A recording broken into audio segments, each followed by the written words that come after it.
instead of back there. But yeah, today what I've been thinking about too these past 2 weeks is, as Nathaniel gave that sermon about the French Revolution and about everything that happened on there, I started thinking about the destruction of Jerusalem. And as I was watching the news throughout the day, watching the news, came up from school, and it's just like saw it on.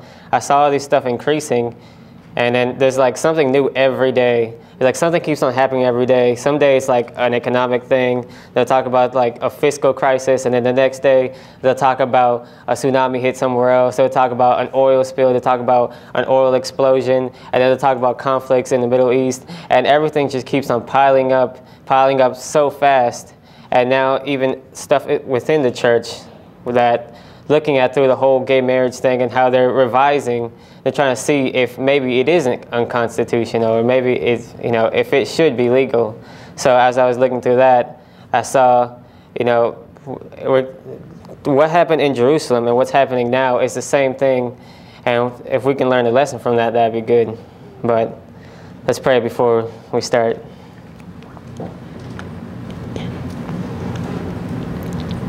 Dear Heavenly Father, Lord, I thank you for giving me these things and these thoughts that you have pressed upon my mind. I pray that I would convey them in your fashion, Lord. In Jesus' name, amen. And as Pastor's been going through these, how Pastor's been going through the whole Genesis thing, showing us the end from the beginning, I thought I'd do something like that. So if we would start first in Isaiah 46.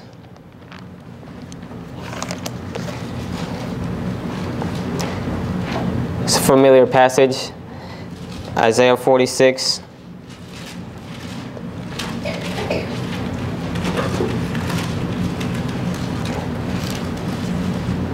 Starting at verse 9. Isaiah 46, verse 9. Remember the things of old, for I am God, and there is none else. I am God, and there is none like me, declaring the end from the beginning, and from ancient times the things that are not yet done, saying, my counsel shall stand, and I will do all my pleasure. Here the Lord says that he has announced the end from the beginning. So that means whatever happened then is going to happen now. And if we see the same condition that happened back then, and we see the same condition that's happening now, and we know the results are the same, then she tells us that we should look to see what has happened in the past, so we can know what's in the future, so that we won't be scared and we will know what's happening. But on that note, let's keep on going, and let's go to 1 Corinthians. 1 Corinthians chapter 10.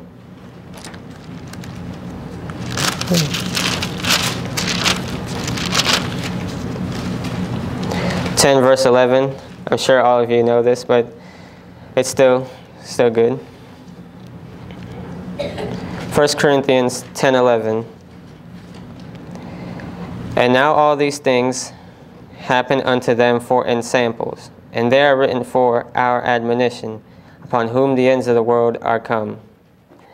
It says these things were written for us as examples, that we would see them in the last days. Because he says all these examples have been put there for the last days, for us in the last days, that we can learn, that we can take them. Because he says in verse 12, wherefore let him that thinketh he standeth take heed lest he fall.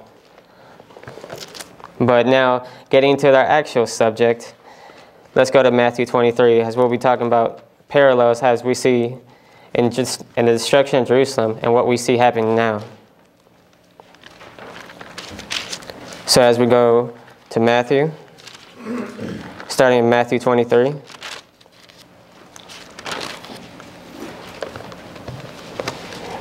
Matthew 23, starting at verse 36.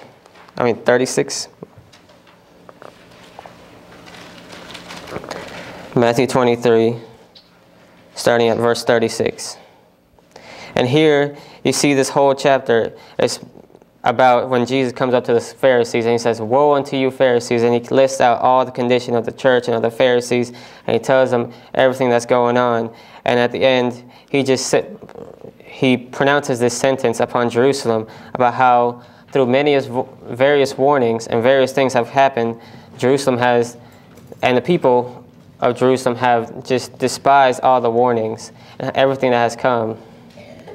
So, starting at verse 36.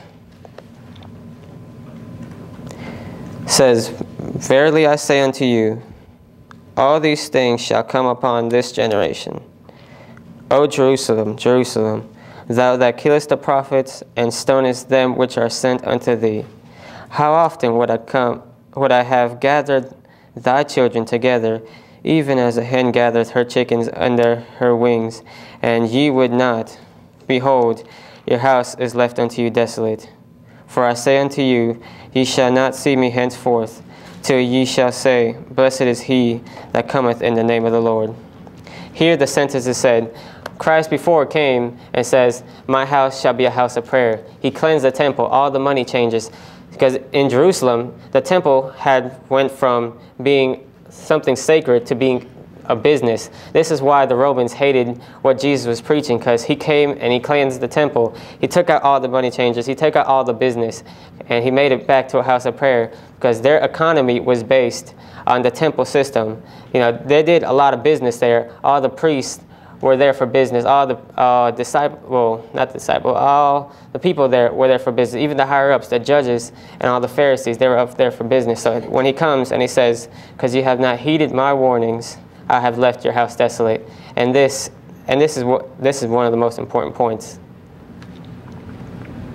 But now, as we go down, just go down with me to chapter 24, which is next chapter, starting at verse 1. "And Jesus went out and departed from the temple, and his disciples came to him for to show him the buildings of the temple. And Jesus said unto them, See ye not all these things? Verily I say unto you, there shall not be left here one stone upon another that shall not be thrown down." And you got to see how strong this is. The Jews and the disciples, they had a love for the sanctuary. That was their pride and joy. That was Jerusalem, the sanctuary. And when the first sanctuary was the most magnificent thing ever, and when it was destroyed, and then they were building the second sanctuary, you see them say, "Who has seen the glory of the first sanctuary?" And that this one compares, does not compare to the first one. But Haggai says that, the Lord would come in and he would make the latter more glorious. But they didn't understand that, and through time they did build it up. They built up the sanctuary. They put a cedar wall. They put up columns and everything. They just kept on improving it until it was that day that they just had it as this magnificent structure. And even Jerusalem was a magnificent structure. They had walls. Sister White says that Jerusalem was practically impregnable, because the walls were just. And the walls and the doors and everything were just huge and just tough. And there were just giant pieces of stone that it took many men to move the doors. So, when he says that this is their pride and joy, when he says it's going to be left desolate, then this is a hard hit to the disciples, because this is what this is what they're based on, and they still think that Jesus is here to become king. They don't think that he's going to be, die on the cross. They don't think that he's going to do all that.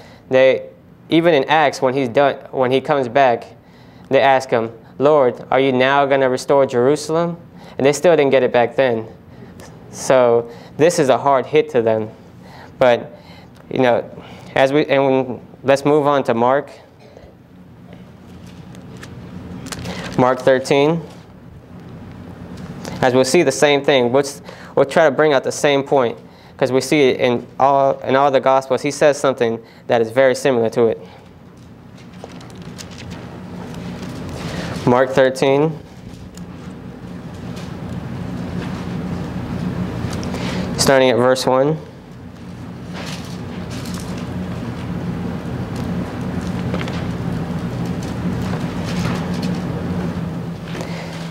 It says, "And as he went out of the temple, one of his disciples saith unto him, Master, see what manner of stones and what buildings are here.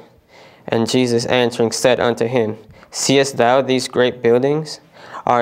There shall not be left one stone upon another that shall not be thrown down." And here you see them bringing out the same point. Look at this stone, look at the building, look at this. No, it's going to be torn down. Your house is left unto you desolate, and now it's going to be torn down. But here, as we come to the base text, this is where we'll take off from. Let's go to Luke. Luke 21.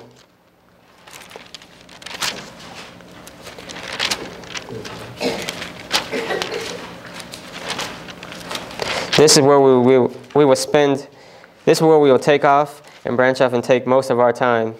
Luke 21.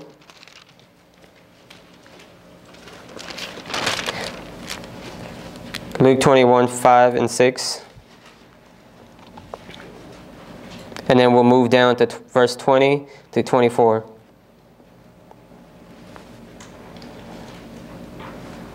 And it reads, "And as some spake of the temple, how it was adorned with goodly stones and gifts, he said, And as for these things which ye behold, the day will come, in which there shall not be left one stone upon another, and that shall not be thrown down."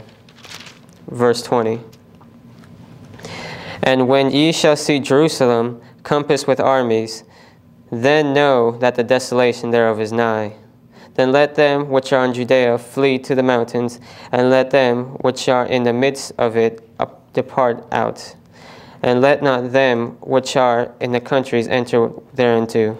For these be the days of vengeance, that all things which are written may be fulfilled.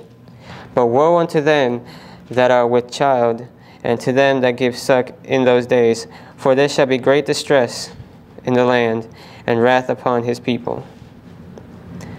And they shall fall by the edge of the sword, and shall be led away captive into all nations. And Jerusalem shall be trodden down of the Gentiles until the times of the Gentiles be fulfilled." See here, he gives more light. He says, yes, it will be torn down, but then he starts talking about how it will be destroyed in 70 AD, how it says, this is the warning. When Jerusalem is encompassed with armies, when you see the desolation coming near, when you see the Roman powers just surrounding your city and constraining you and besieging you, then know that this is the time that you must leave. And if you don't, there was this time was a time where you had to act quickly. I mean, it says, whoever's here on top of the house, don't go back downstairs to go get something. Just leave. And that's why she says, "Woe unto those that have children," because you have to, you can't run away that silently with children.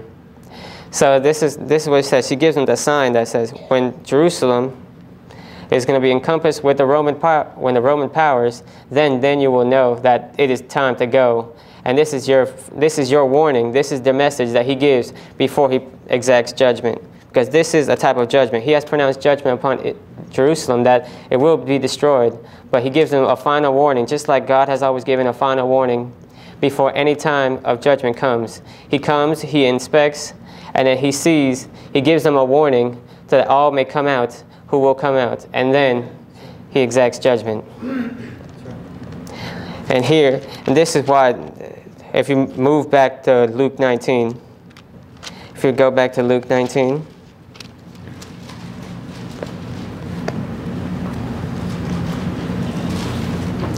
Luke 19,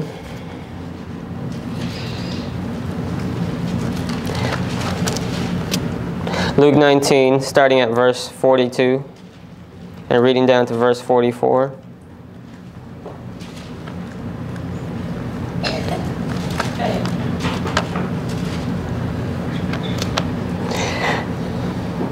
It says, saying, "If thou hadst known, even thou, at least in this thy day, the things which belong unto thy peace, but now they are hid from thine eyes. For the days shall come upon thee, that thine enemies shall cast a trench about thee, and compass thee round, and keep thee in on every side, and shall lay thee even with the ground, and thy children within thee, And they shall not leave in thee one stone upon another, because thou knowest not the time of thy visitation. He says, you knew not the time of thy visitation. This had been pronounced. This had even been seen in the Old Testament, but they knew it not. They were too busy with all the things they had going on, all the money and all the whole economy and their whole political deals. They had too much going on. And when Jesus pronounced this sentence, they said, it's going to come unto you, and you're going to be destroyed, and everything's going to be leveled to the ground, because you never knew that, this was happening. While you were here, too busy, with all the cares of the world, you knew not that, your time had come for judgment. So I'd like to read here from Volume 5 of the Testimonies, page 99.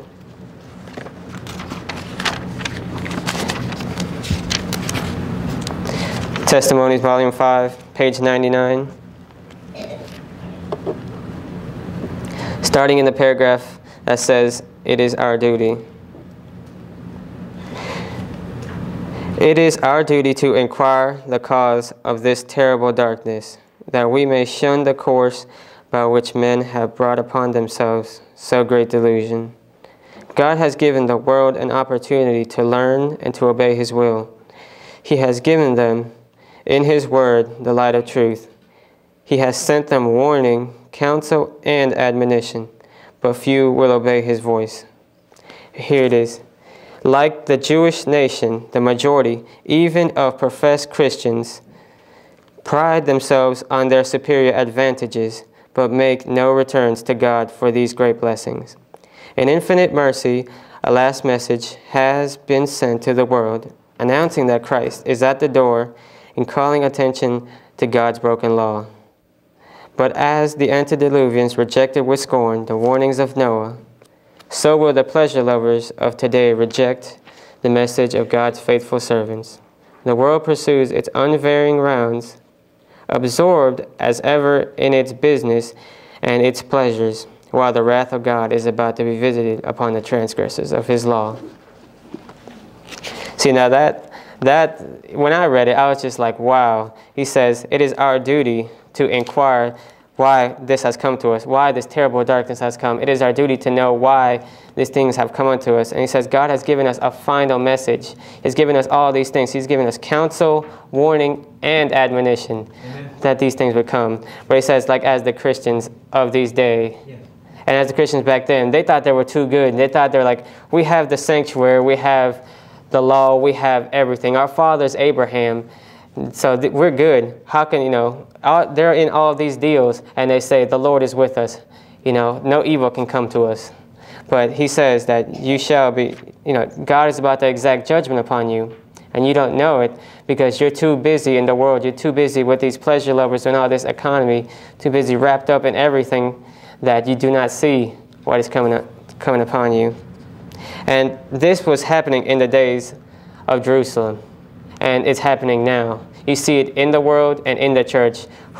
You see it in Jerusalem. Who was Jerusalem? They were the people of God, and this was happening there. The admonition comes to the people of God, not the world, because later the message goes to the Gentiles. But during this time period, the Lord knew that their time was running short. The 70-week prophecy was coming to a close for them, and He knew that this message had to go out for them, so that they had a last warning message before these things came to pass. But they had many warnings. I mean, if you look at Daniel 9, let's go there. Let's go to Daniel 9. Daniel 9, speaking of the 70 weeks. Daniel 9. Starting at verse 26, just reading 26 to get the context.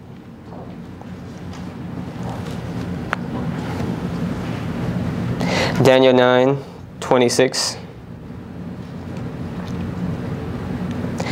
And after 62 weeks shall Messiah be cut off, but not for himself. And the people of the prince that shall come shall destroy the city and the sanctuary. And the end thereof shall be with a flood. and unto the end of the war desolations are determined. Here it says, here's talking about the whole time period. It talks about how 62 Messiah shall be cut off. That is when that's when Christ dies on the cross and takes away all the, takes away the oblation, the evening oblation. And then it talks about how the people of the prince shall come and shall destroy the city and the sanctuary. What was the greatest sin of Jerusalem, of the people of Jerusalem? What was the greatest sin of the Jews? Was the rejection of Jesus. They rejected the only person that could save them. They rejected Christ, and then after rejecting Christ, there's not really much you can do, because what can Christ do if you reject him? And it says here, because they have rejected Christ, the people of the prince shall come and shall destroy the city and the sanctuary. And what did the Pharisees say? If we leave him thus alone, the Romans will come and they'll take our place, and our nation. So they were worried about their place and their nation being destroyed. And it says right here, the Messiah was cut off, and their place and their nation would be destroyed because they rejected the one they thought, the one they killed and the one they rejected was, they thought he was the one who was going to bring all these consequences. But because they killed him, that's why these consequences came. So as you see it, there was evidence of what was going to happen. The prophets talk about what was going to happen, and Jesus spoke upright, and he said, he said, this temple shall be desolate. And he told the Pharisees many times, this you're doing wrong. If you would just, hearken unto me, believe in me, then, you could have salvation. But it just never clicked with them, even though they knew who he was. For whenever he spoke of them, they knew who he was. But their place and their nation was just too much to give up. And now if we go to Acts, we're going to see that this was truly Rome who did this under the Roman power. That's who they were fearing that would take their place and their nation. Their place being the sanctuary, because that was their place of worship.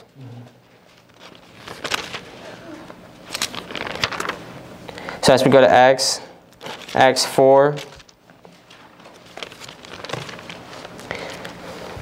Acts 4, starting at verse 26.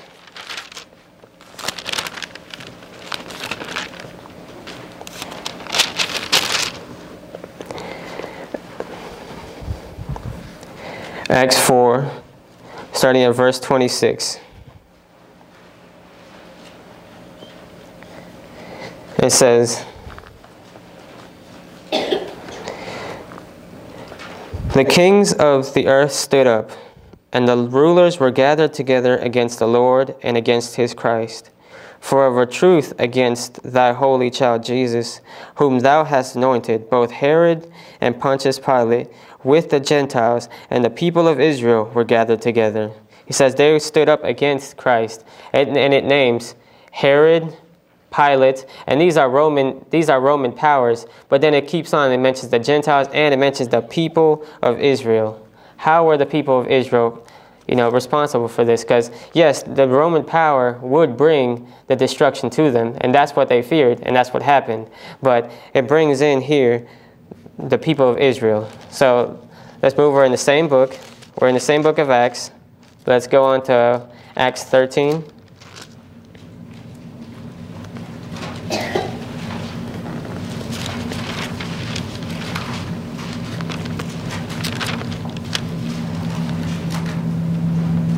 Acts 13, starting at verse 27.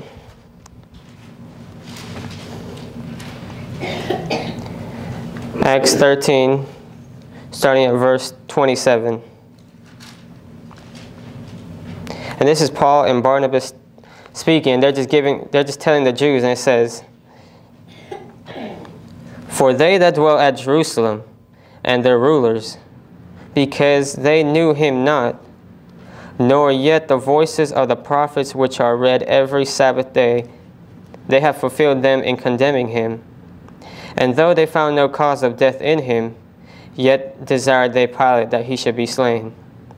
Now we know it's the Roman power, because that's who put Christ to death. Because they told Pilate to sentence him to death, and at the end he did, through much trying to get out of it, because he knew that Christ, he saw, in that short time that Christ was innocent, but he trying to get out of it, he couldn't, and the people revolted, and they said they're the ones who said, slay him. We have no king but Caesar. And I mean, that really makes the point that it was, the Romans who they feared, and yet they said that he was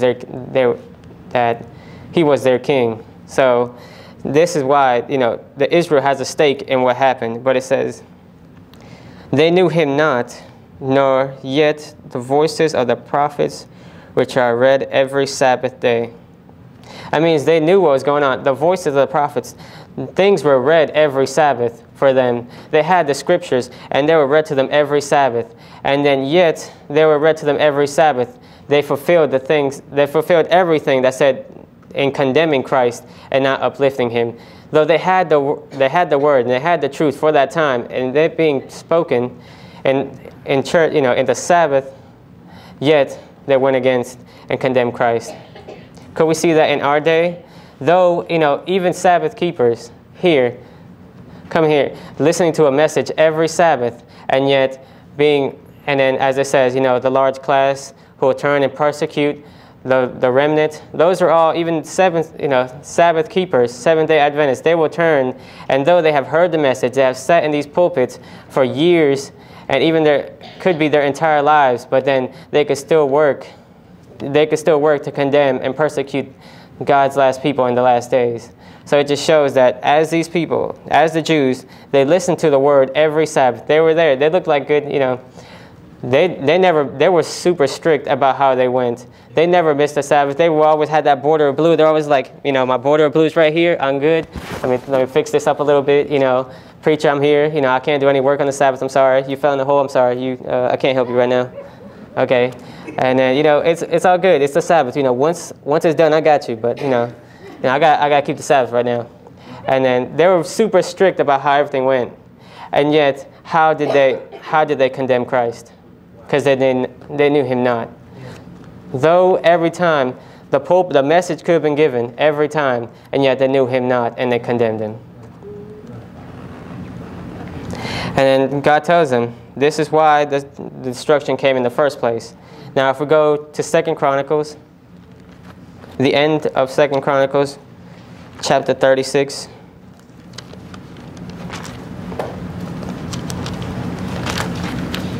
Where's Chronicles?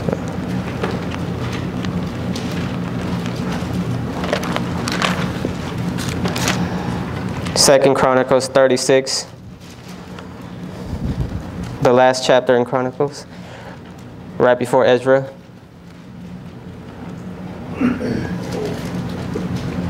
And this is here right before right here in Zedekiah's reign, when the destruction of Jerusalem's coming. In the last siege, when they really do take the city and they just destroy it, and they take captives into Babylon. But 2 Chronicles 36, starting at verse 14.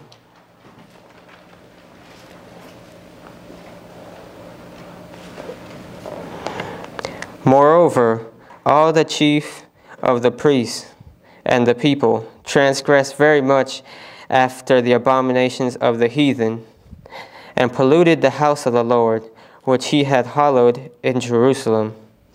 And the Lord God of their fathers sent to them by his messengers, rising up betimes and sending, because he had compassion on his people and on his dwelling place. But they mocked the messengers of God, and despised his words, and misused his prophets, until the wrath of the Lord arose against his people, till there was no remedy. Here you see God sent them messengers, God sent them prophets, and all the messages and all the messengers were misused and put away until the wrath of the Lord had to come. The warning had been given, and now they had despised all the warnings of God, and God had mercy upon them to give them, it says God had compassion on his people and on their dwelling place, because this is Israel right here. This is who they're talking about. Not, Babylon. This is Israel who he's having compassion on, but this is Israel again who he's bringing judgments upon. And he says the wrath of the Lord, comes against them till there be no remedy. And to add to that, let's go to Ezekiel. Ezekiel 8.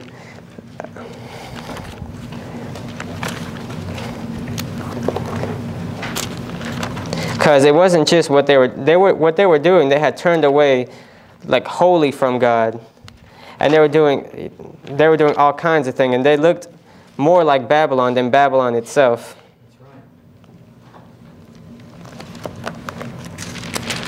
Ezekiel 8, starting at verse 15. Ezekiel 8, 15.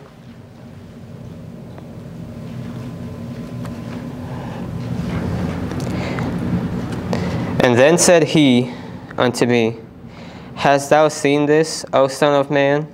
Turn thee yet again, and thou shalt see greater abominations than these. And he brought me into the inner court of the Lord's house. And behold, at the door of the temple of the Lord, between the porch and the altar, were about 25 men, with their backs toward the temple of the Lord, and their faces towards the east. And they worshipped the sun towards the east. So he sees that they had turned their back totally against the Lord. They turned their back against the temple of God, and they had begun to worship just like the heathen. They had begun to worship the sun and put their back to God and give themselves wholly to, paganism and pagan gods. And it says, where is this? He says, the inner court of the Lord's house. They were at the door of the temple, and they just totally despised the temple. They despised the temple, the prophets, the messages, and the Lord. And this is why the wrath came. But to even add to that, let's go to Jeremiah, because they were in some serious deep stuff. This was not just any little thing. They had like a complete turning away from God. They had left everything. So let's go to Jeremiah. For they had forsaken God and had forsaken God's law. And here you'll see why these harsh desolations come. Because the wrath of the Lord does not come for, the Lord is long-suffering, but after a while, the wrath of the Lord will come. He will pronounce judgment upon, his people. Jeremiah 17.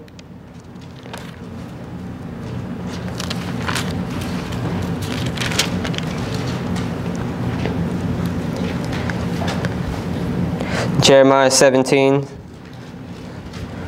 reading from 21 to 25. Jeremiah 17, 21 through 25. And this here is speaking about the Sabbath. This is about speaking of how the Sabbath must be kept and what will happen if the Sabbath is kept. It says here that, just going before we read, it says that if they were to keep the things of God, if they were to keep the Sabbath how they were, that the city would have remained forever. But it clearly states that they did not. And as you saw in the previous text, that they had turned their back wholly to God and to the temple, and they had started worshiping the sun and all the heathen religions. But starting at verse 21. Says, Thus saith the Lord, Take heed to yourselves, and bear no burden on the Sabbath day, nor bring it in by the gates of Jerusalem. Neither carry forth a burden out of your houses on the Sabbath day.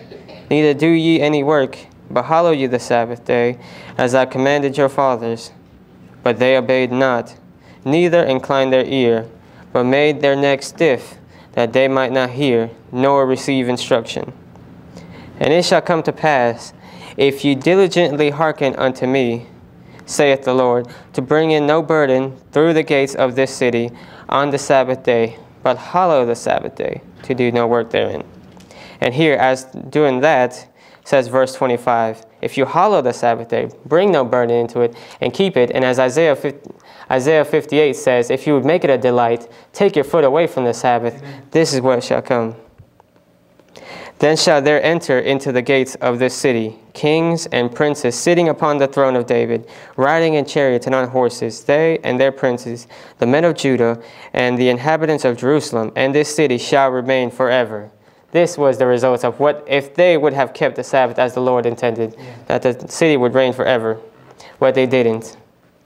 And looking at the system of what was going on in Jerusalem, looking at the system of money changers, every authority was dealing in the sorts of money.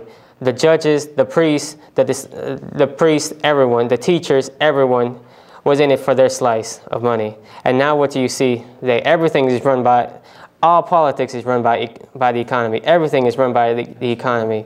Anything that has happened and any major thing that has happened is because of the economy. Any war, any political strife, it's all because of the economy. It's all because of money and what they have, what they need, and all the power-hungry rich trying to get richer and taking it out on everyone else. And then this is how the society works. Everything is about money. So you'll see as we go to, let's go to Micah. Micah's nearing the end of the Old Testament.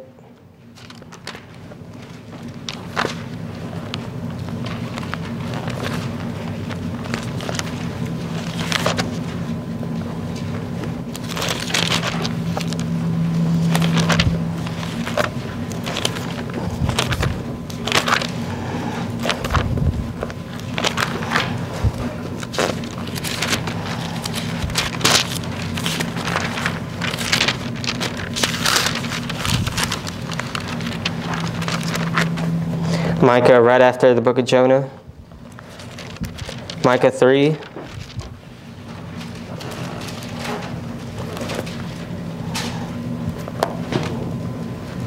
Micah 3, starting at verse 8.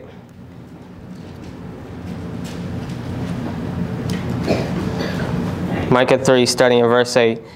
And if you see this whole chapter is about how judgment will be pronounced on the unjust leaders. On the unjust leaders, the false prophets, and everyone that's coming into society. Because you see leaders doing things for themselves and getting, making it just for themselves, making laws so that they can trespass everything they do. And then you see false prophets leading in all these false doctrines into the people. And as you start in verse 8, we can see more about this thing about how they were based on economy. And how they were building up, they didn't care what they did as long as they got, they got their slice. Starting at verse 8. But truly I am full of power by the Spirit of the Lord, and of judgment, and of might, to declare unto Jacob his transgression, and to Israel his sin. So here, even just reading that, it's saying who is being proclaimed judgment on? Who is judgment being proclaimed on? Whose sins are being revealed here? The people of Israel, Jacob's seed, the people of Jacob, Israel, these are the people that they say, this is who we're going to bring judgment upon. This is who the sins are going to be laid up and what they're doing right now.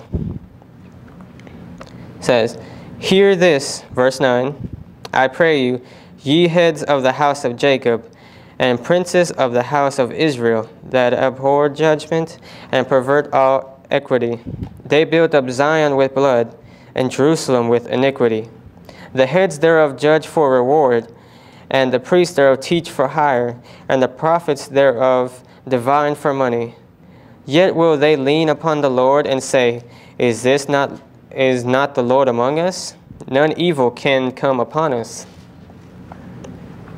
Therefore shall Zion for your sake be plowed as the field, and Jerusalem shall become heaps, and the mountain of the house as the high places of the forest.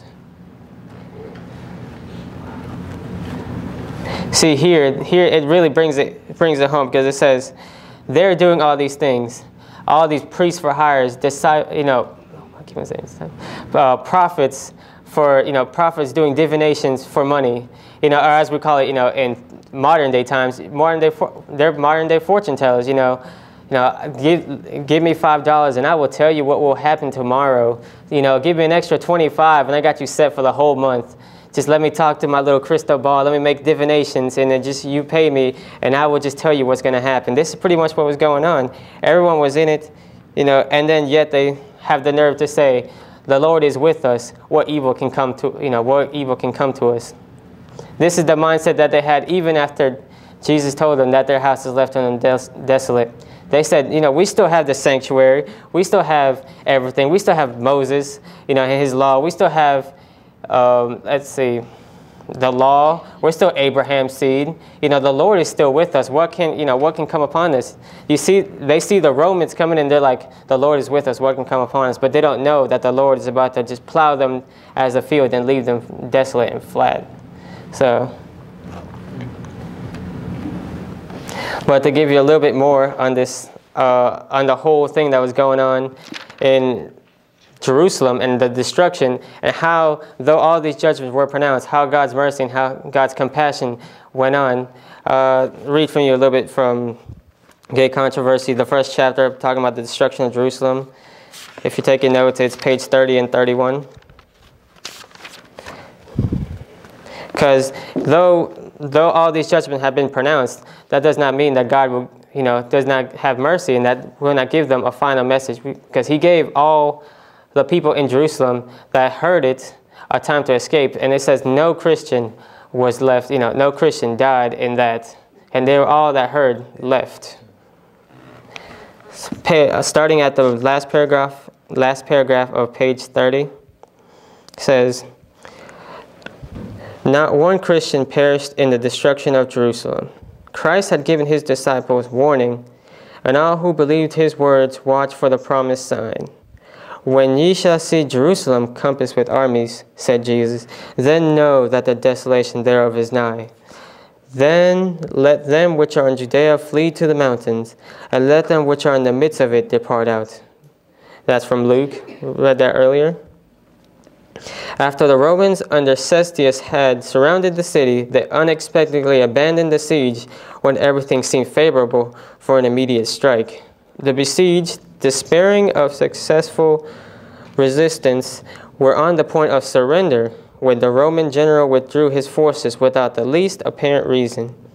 But God's merciful providence was directing events for the good of his own people. The promised Son had been given to the waiting Christians, and now an opportunity was offered for all who would to obey the Savior's warnings. Events were so overruled that neither Jew nor Roman should hinder the flight of the Christians. Under the retreat of Cestius, the Jews, sailing from Jerusalem, pursued after his retiring army, and while both forces were thus fully engaged, the Christians had an opportunity to leave the city. See, everyone, the time was made right. Everyone was out. The Romans were leaving, and then they were too preoccupied with the Jews fighting back and now retaliating for them to focus on the fleeing Christians. And now you see even more things, because you see even in the cities and even everywhere else, there was no one to disturb them. Because you see, it says, at this time, the country also had been cleared of enemies who might have endeavored to intercept them. At the time of the siege, the Jews were assembled at Jerusalem to keep the Feast of Tabernacles, and thus the Christians throughout the land were able to make their escape unmolested. Without delay, they fled to a place of safety, the city of Pella in the land of Perea beyond Jordan. So everything went right. God's providence was working, that as everything went, that when his people came out, they would not be bothered. They would come out cleanly, and that the Lord would deliver them, without fault. Everything went right. The Jews were too busy fighting the Romans. The Romans were too busy retreating, and they barely retreated, because as you read on, it says that the Jews put up such a fight that they barely got back. And then now the Feast of Tabernacles is going on, so every Jew is inside Jerusalem, and they're trying to, they're all trying to do this feast. They're all trying to get themselves ready for heaven, because that's what the Feast of Tabernacles is, getting away and knowing that this earth is not their home, that their eternal home is in heaven. So as the Christians leave, they're able to find refuge in the city that they go to, because everything goes and they're undisturbed. So as you see these things, and you see, even in this thing, she says that they will have another fulfillment. She says that these things that happen here and all the circumstances that were going on will have an even greater fulfillment. And if I can read you one more, going down a few pages, down to page 36, in the bottom of last paragraph of page 36, still in the same chapter. She says, the Savior's prophecy concerning the visitation of judgments upon Jerusalem is to have another fulfillment, of which that terrible desolation was but a shadow. just seeing that, saying that they'll have another fulfillment, and the things that have happened now in Jerusalem were but a shadow of the things that were to come in the second fulfillment. It's pretty scary, because if you read what happens in Jerusalem, it's pretty gruesome. I mean, mothers losing natural affection for their children, and everyone was just slain. And if you see the armies, they were just like walking over people to get to more people. And it was just like an awful sight, because the Lord had let them desolate, and now the judgments have come. But it says, you know, this was just to be a shadow of the another fulfillment. In the fate of the chosen city, we may behold the doom of a world that has rejected God's mercy and trampled upon his law. Dark are the records of human misery that earth has witnessed during its long centuries of crime. The heart sickens, and the mind grows faint in contemplation. Terrible have been the results of rejecting the authority of heaven, but a scene yet darker is presented in the revelations of the future. The records of the past, the long procession of tumults, conflicts, and revolutions, the battle of the warrior with confused noise and garments rolled in blood, Isaiah 9:5. What are these in contrast to the terrors of that day when the restraining Spirit of God shall be wholly withdrawn from the wicked, no longer to hold in check the outbursts of human passion and satanic wrath. The world will then behold as never before the results of Satan's rule.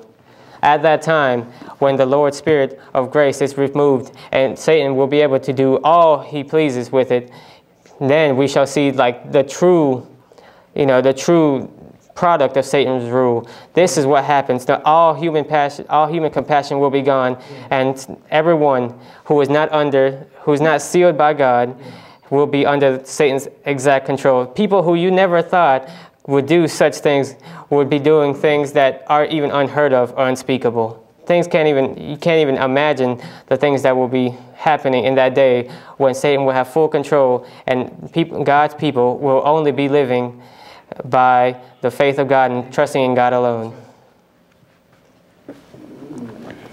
And so we see this today. We see as the crisis keep on moving, everything keeps on going faster and faster. As you look at the news today, if you look at what's happening in the world, you see that there is a lot more conflict. If you see the thing in Syria, they're talking about chemical weapons being used on the people who are revolting. So, because they're losing a grip on the revolution that's happening in there. So they think about using chemical weapons, and now the U.S. comes out and says, if you use chemical weapons, we will have to step in, and there will be, immediate, consequences that will happen.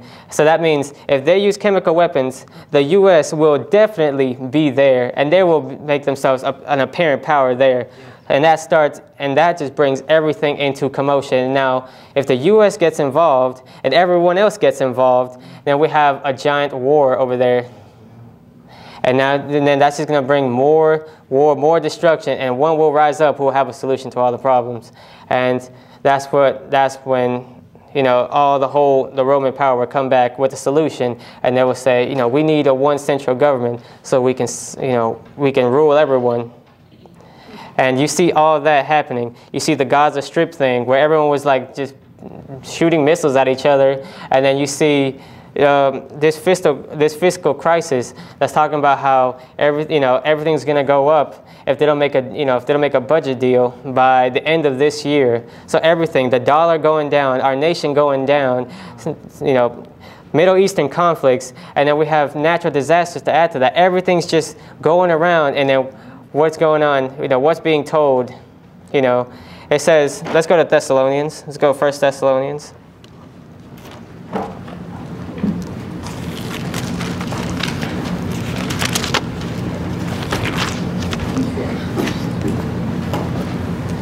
First Thessalonians, chapter 5.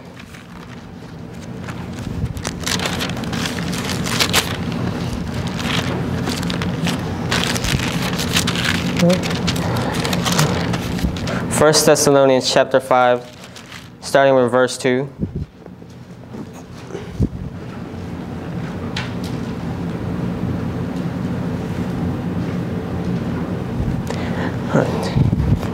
Let's second. I wonder if I looked wrong. Okay. Sorry, I was in the wrong book. I was in Thessalonians. But 1 Thessalonians 5, starting with verse 2, going down to verse 5.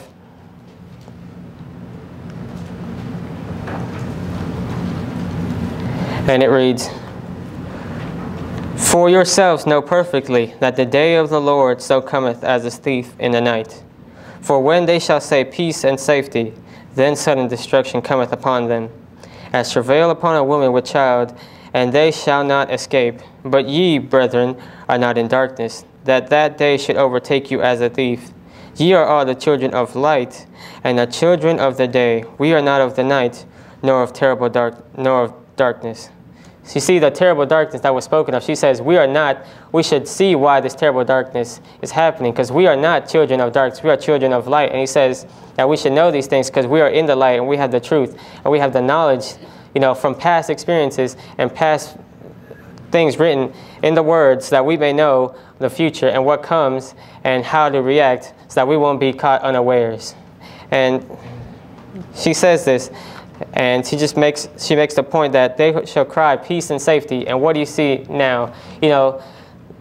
Right after they give the news that if this happens, we will have to go to war with, we will have to be involved over there.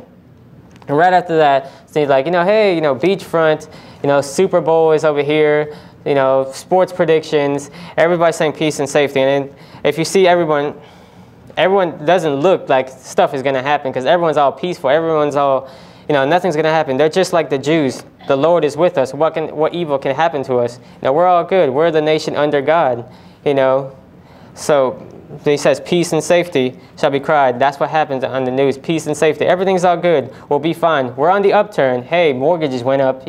Unemployment's going down. And so we're going good. Our restoration is here. But it just says when they cry peace and safety, which is what they're doing now, then you know that sudden destruction is coming, and it is coming quickly. Just as you see the world today, it is coming quickly. But as we start winding down, let's go to Revelation.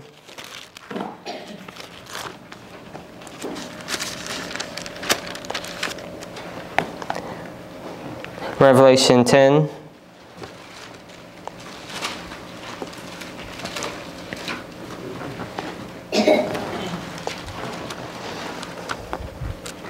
Revelation 10, verse 7.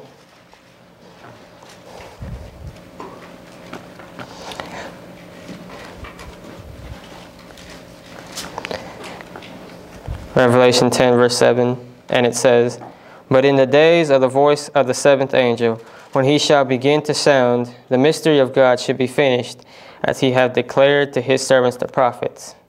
As these things going on, as we are living in the seventh angel, as he shall begin to sound, the mystery of God shall be finished. So as we see these things going on in the world, we shall be preparing ourselves. We shall be going out and doing our work. The world is doing his work, and they're not stopping. They're on a full train. They got their work going. So he says we need to get ourselves together. We need to get ourselves going, because during this time, this is when the mystery of God will be, this is when the mystery of God will be finished. This is where God's people will be determined. Colossians 1:27 says, Christ in you, the hope of glory, the mystery of God, righteousness by faith. This is what should be done in these times, that we can go spread the message out. And as Revelation 14, verse 6 through 10 says, that third angel's message should be given out to the world, so that everyone in those, that this final message of warning can be given, just like in Jerusalem, how the final message was given. This is our final message. This is our message of warning. Let's go there. Let's go to Revelation 14. Revelation 14, verse 6, we know this is three angels' message, as he says.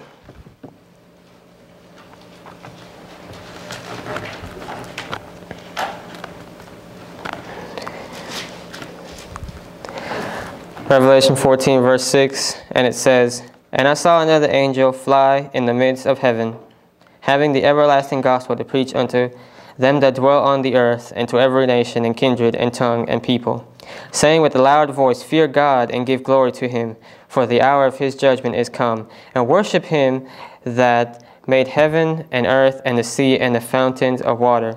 And there followed another angel, saying, Babylon is fallen, that great city, because she hath made all nations drink of the wine of the wrath of her fornication. And the third angel followed them, saying with a loud voice, If any man worship the beast and his image, and receive his mark in his forehead or in his hand, the same shall drink of the wine of the wrath of God, which is poured out without mixture into the cup of his indignation, and he shall be tormented with fire and brimstone, in the presence of the holy angels, in the presence of the Lamb. Here we see the message being given again. It says, this last warning is given. Come out of Babylon. Fear God. Look, your time of judgment has come. Look, we're judging you now. This is where you have to get, this is the last straw. This is your last chance. And if you don't, as it says in 2 Chronicles 36, it says that the wrath of God will come. But here, it will come without mixture. This will be the end. This will be the final end of everything. So this is our message. This is what we must send out to people. As the world is advancing in their causes, we must advance in our causes. Amen. And as you see there, what happened in Jerusalem, how the priests went out and they led as they were the shepherds, they led their sheep in the wrong path. But as you see in 1 Peter 5, as we go there, we start winding down. 1 Peter 5.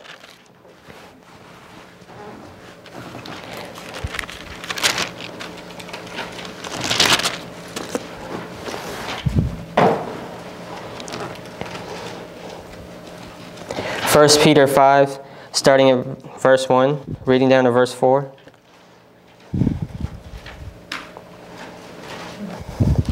First Peter 5, starting at verse 1.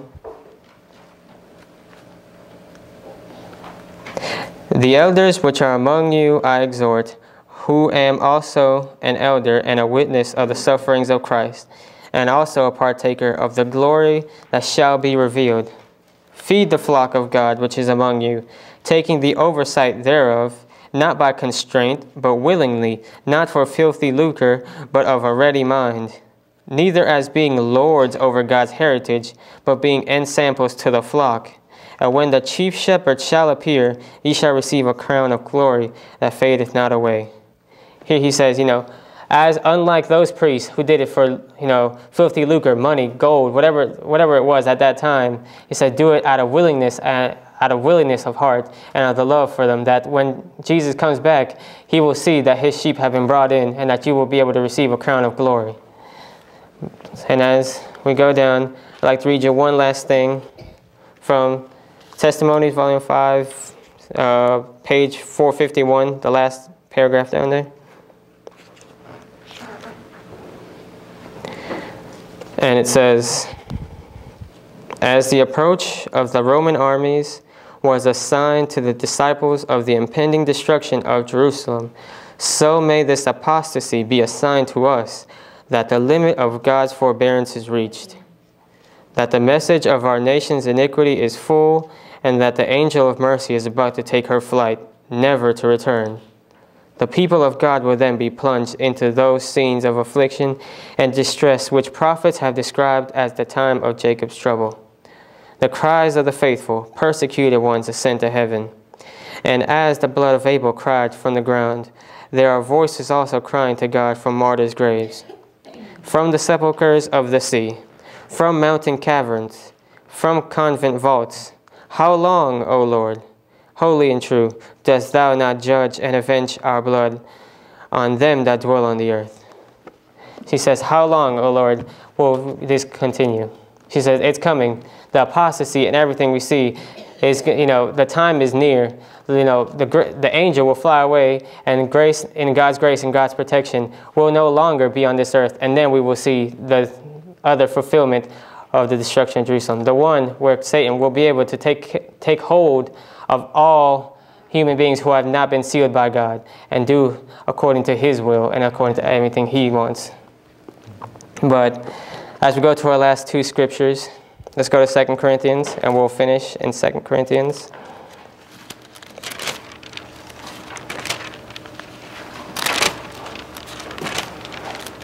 2 Corinthians 7.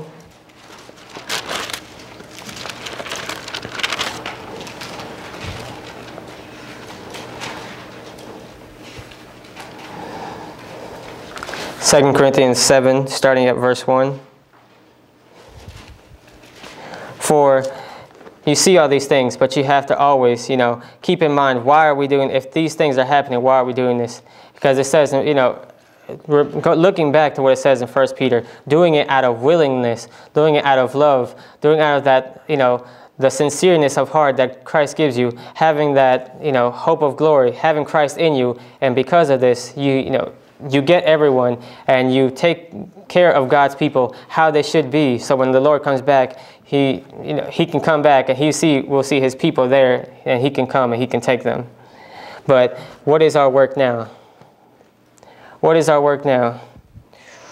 2 Corinthians 7, verse 1.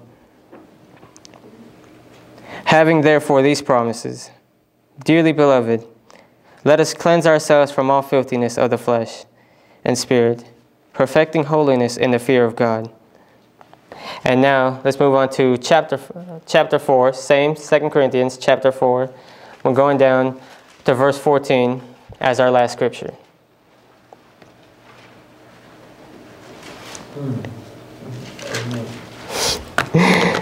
2 Corinthians 4, starting at verse 14, going down to verse 17.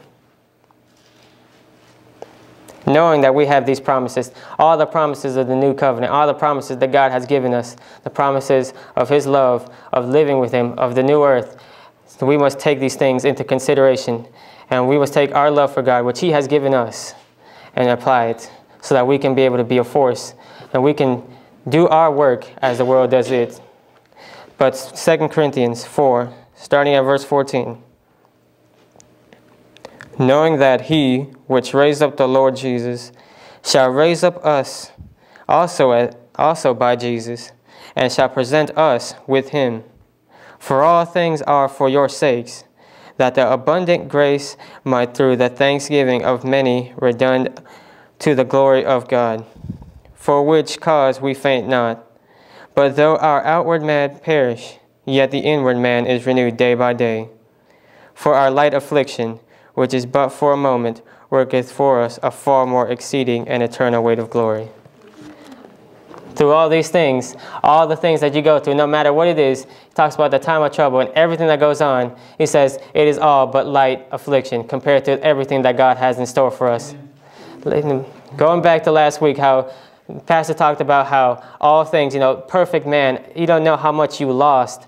You do not know how much you've lost having the glory of God, having perfect sense, using everything, just being a perfect being and being like God. And if you compare all that we have lost and that all that God wants to give back to us, then it is all but light affliction, that doing his work. Amen. Let us pray.